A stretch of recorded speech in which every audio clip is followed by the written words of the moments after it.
your mother also knew about Sadie, and that's why your mother didn't want to go out with me because I dropped Sadie.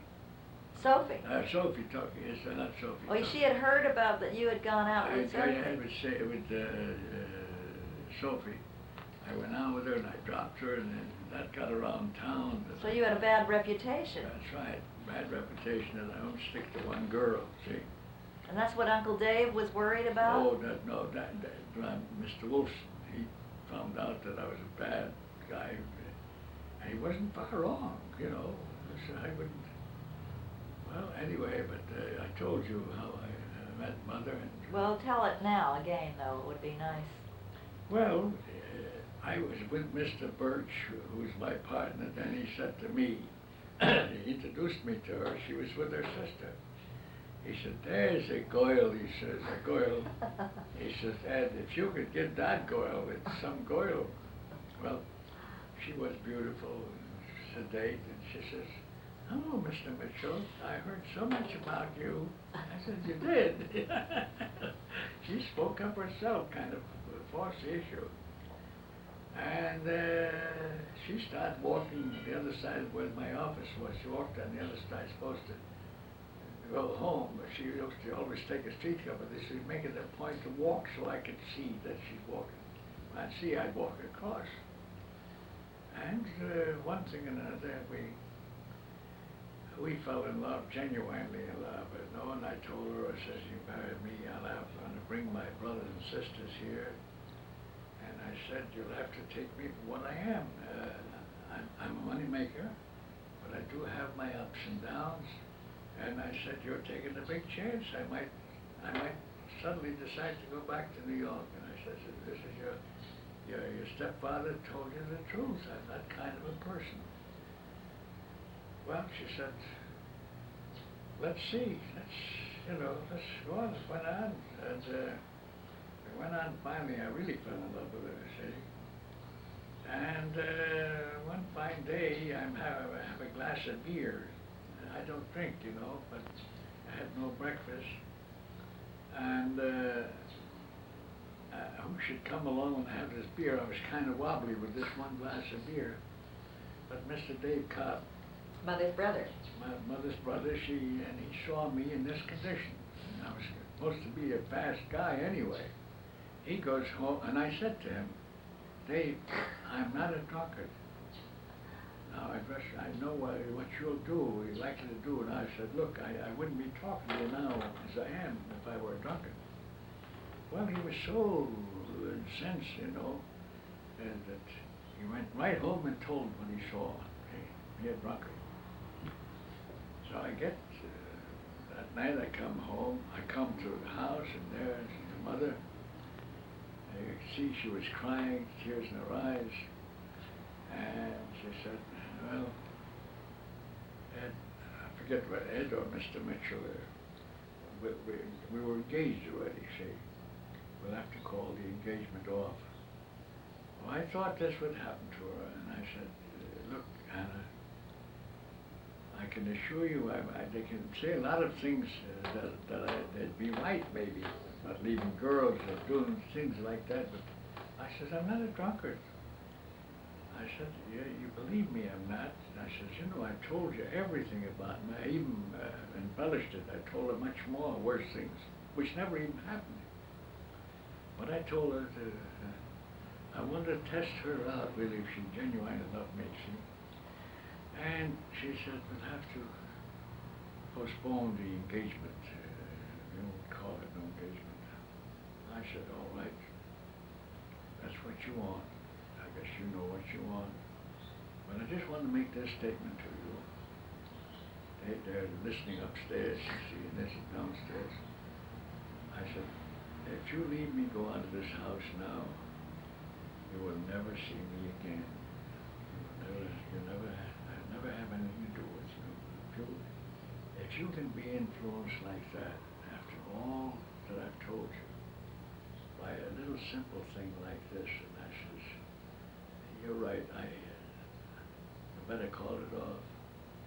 With that, she turns around and she threw her arms around me, and she started to yell and cry, Oh, don't go away, don't go away, don't go away. I said, okay, sweetheart, okay, I'm not going away.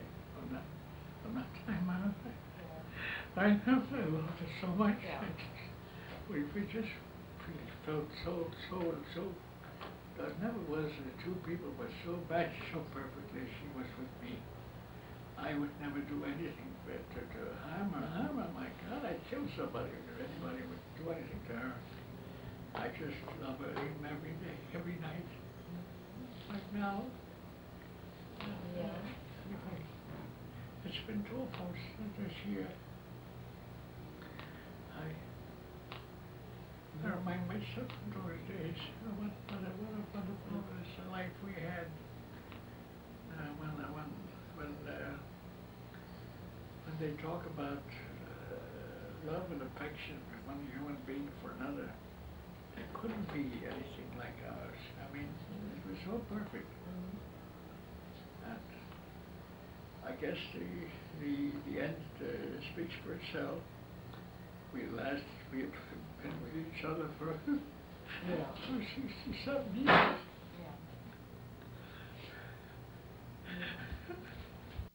What it was like in Winnipeg when you got there.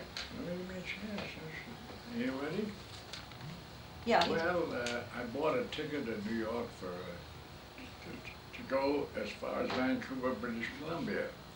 But the train, the CNR at that time, did not go as far as Vancouver. So we had to transfer to another train. The CPR Railway was the only ones that went as far as Vancouver. And we had to walk a few blocks from one station to the other. During the walk there, I passed by went by way of Main Street, and there I saw a sign, to let, store to let. And I was curious to find out how... Dad, let me just interrupt. We got this already on... I had, the first thing I moved into a boarding house there, and then start looking around what I could possibly do to start making a living. And I ran into a store where a man was auctioneering his fixtures. And after he took a little respite and he got off the platform, I asked him, why do you sacrifice these pictures so at such low prices? He said, well, I just sold my lease, got $2,500 for it, and I have no place to move. I said to him, why don't you move into my store, which I had on 534 Main Street? And he said, you have a store? I said, yes. Well, as it happened, it was the only store to let. I just caught it when I passed by from one station to another, and I saw when the sign was just put up. And of course, he had no knowledge about that, but I already tied up the property, that is the store, and we decided to go in partners into the jewelry business. Jewelry and merchandise, and general merchandise business. And within a week, we were already in business together as partners.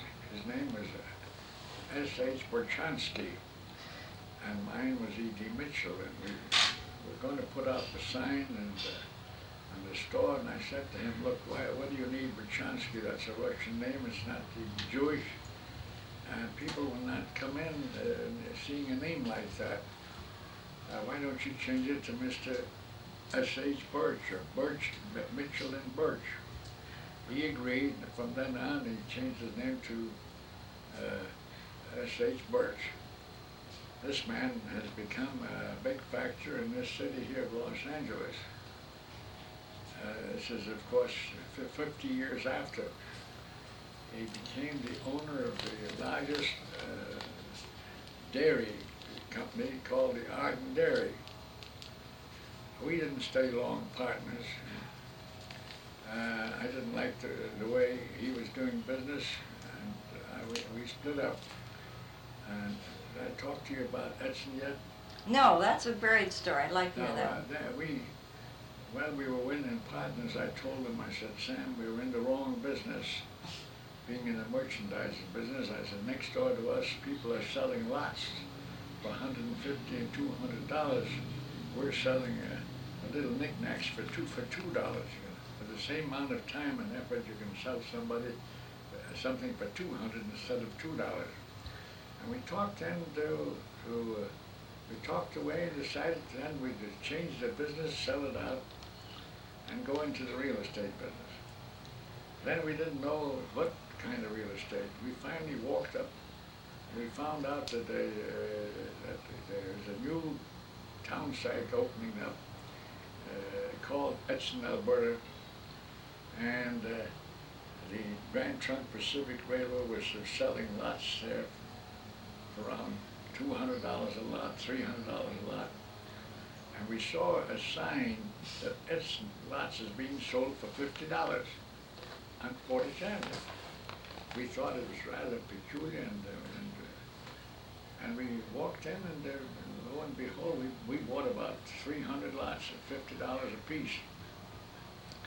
We had no idea where these lots were located. I mean, as to the town site, next to the town site, and we thought Edson lots and $50, and the other man is selling lots for $200. We thought we could sell these for $100. And we bought the lots, and we opened up, and we couldn't sell a lot. We couldn't figure out. We found out we made a horrible mistake.